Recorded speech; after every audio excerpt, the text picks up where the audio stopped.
second. Let me get those case numbers. 22-102-904, 21-102-073. Mr. Macker, how are you doing? A little nervous, but I'm all right. No need to be nervous. All right. And so, Mr. Pitts, have y'all had the opportunity to talk? We have. Okay, is there going to be a way to resolve this case, do you think, or are we still in that same posture? So, Judge, there's a new case that complicates things, okay? It predates this case, so there was no bond revocation, there's none of that.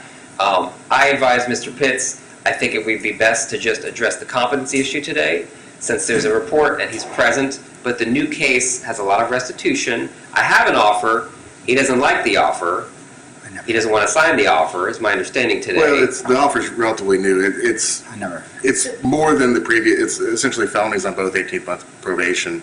I think the misdemeanor he was thinking about, so I don't think the felony is going to be something he's eager. But he may be able to pay the restitution in advance, and that may open up negotiation. Correct. And he can advise if restitution was paid on the new case, would that change my offer? And I said I would have an open mind. I think it certainly would.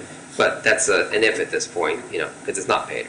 So here's what my concern was. And Mr. Macker, I want to be real honest with you because I had ordered an evaluation. And I want to thank you. You're very cooperative with Dr. Davis. And so on the cases that I find are oftentimes the most difficult cases is when I have, and you can disagree with me. I want you to understand I won't be mad at you if you disagree with me.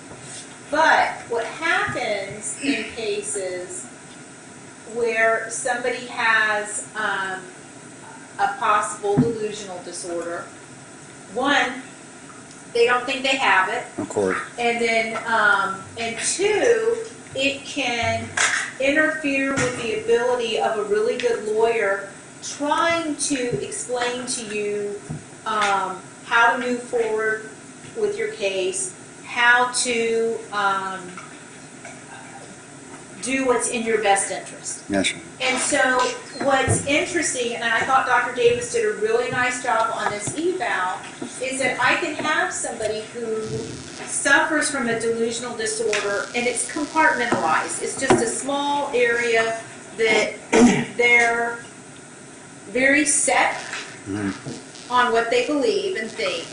And it doesn't affect their legal ability to understand or their legal competency. So somebody can go on with a delusional disorder as long as they're able to help their lawyer, as long as they're able to move forward with their case, as long as they're able to present appropriately in front of a jury. And so my worry about you was that when I talked to you a couple of times, that I felt that the delusional issues were getting in the way of your relationship with your lawyer. And so that's why I ordered the evaluation. So Mr. Pitts, let me ask you this, to the best of your ability. If you feel like you can't respond, I'll respect that. Are you able to work with Mr. Macker in a meaningful way, or are the issues that I have impairing your ability to appropriately represent him?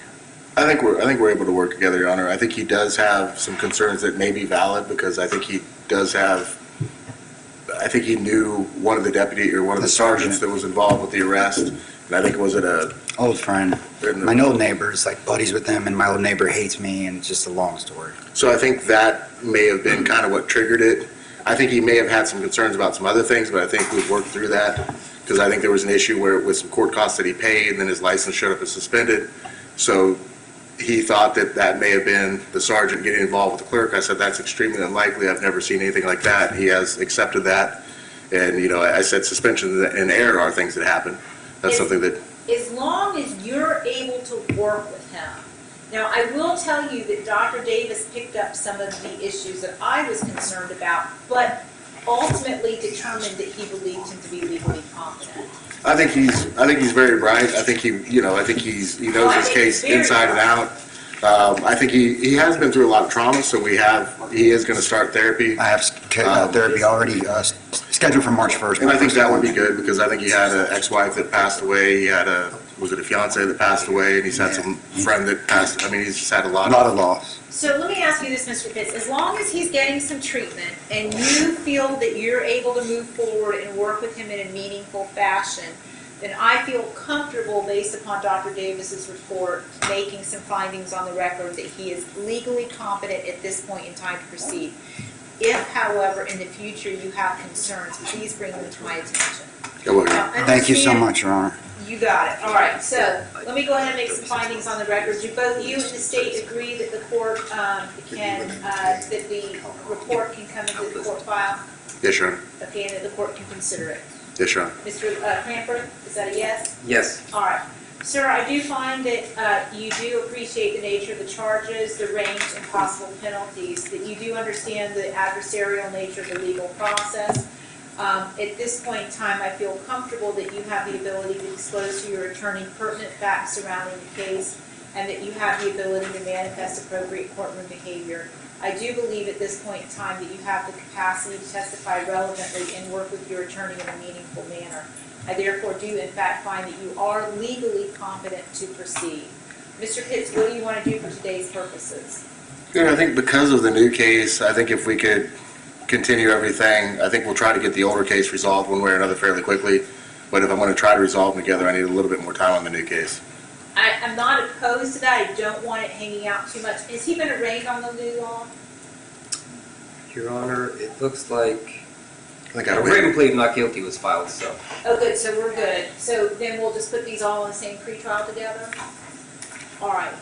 And Judge, I'll just say this, so he hears it. If the restitution, that's $3,549, if he can make good on that in the newer case, that will bode well for him in all of his cases.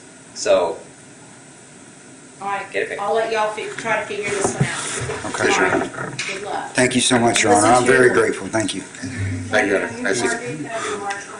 March 21st is the Newport date of Okay. the hearing. Thank you. Thank Have a you. good day. You as well. Even if, they even increase the, get it all done, it's just.